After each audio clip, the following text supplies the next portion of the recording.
De Célestine depuis ouvrir les guillemets, Lolo, les élections approchent. J'étais intéressé par le premier débat lundi sur TNTV, mais j'ai arrêté au bout d'un quart d'heure. Trop few, qu'en penses-tu? As-tu regardé? Bonjour Célestine, bonjour à tous. Bah oui, je me suis dévoué. J'ai regardé ce débat animé par Mike Léral, qui avait réuni sur son plateau Nicole Bouteau pour Atia Polinetia, Marcel Touiani Jr. pour le Tauera, Urari Teru pour le parti de Quito Bruno Ortega, Charles Adjé pour le parti de Franck Faletta, plus Émile Vernier, Teiva Manoutai, Patrice Jamet et Mainouï Temali. L'UPLD a refusé l'invitation au motif que les listes de candidats n'étaient pas définitives. Excuse bizarre, puisque le président Temarou aurait été entendu sur une antenne de quelle radio déjà ça va me revenir, Radio Tefana, voilà, la radio de l'équipe de foot du même nom, totalement apolitique, bien entendu.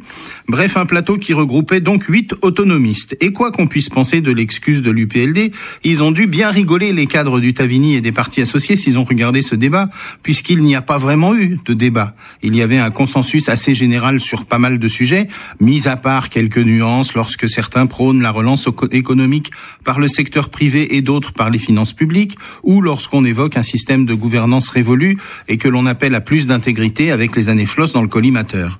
Les moins âgés parlent de renouvellement de la classe politique, évidemment, quand d'autres mettent en avant l'expérience. Avec l'habitude du live tweeting, qui consiste pour les spectateurs à réagir sur les réseaux sociaux et commenter ce qu'ils voient et ce qu'ils entendent, on avait très vite, comme notre auditrice, donc au bout d'un quart d'heure, les premiers décrochages de ceux qui zappaient ou éteignaient leur écran, usant de qualificatifs assez définitifs, dont les plus polis ressemblaient à toujours le même chalala, rien de nouveau je zappe, ou encore qu'est-ce que c'est chiant, il y a quoi sur les autres chaînes. D'autres annonçaient carrément leur volonté de ne pas voter ou de voter blanc. Et certains se mettaient à regretter d'avoir sacrifié le début de Mississippi Burning, le film diffusé sur Arte. Le débat avançait, les lieux communs s'amoncelaient autour de l'emploi, du tourisme, de la crise et de la réinscription. Un blabla général très convenu sans surprise. À écouter certains candidats, il y a des milliards qui dorment quelque part, immédiatement disponibles pour démarrer tout de suite de grands projets. Le nombre de chômeurs variait selon les candidats. Quand l'un annonçait 15 000 chômeurs, un autre corrigeait 80 000 chômeurs en Polynésie. Une discussion qui partait à la dérive sans réelle contradiction, avec Mainouï Temali qui nous a refait sa blague. La Polynésie était un paradis, maintenant c'est un parataxe. La prochaine fois, faudra nous raconter la vanne du fou qui repeint son plafond pour changer.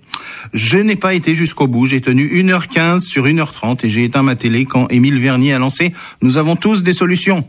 En me demandant si un abstentionniste qui a assisté à ce show lénifiant a pu être convaincu par l'un des candidats et décidé de voter pour lui.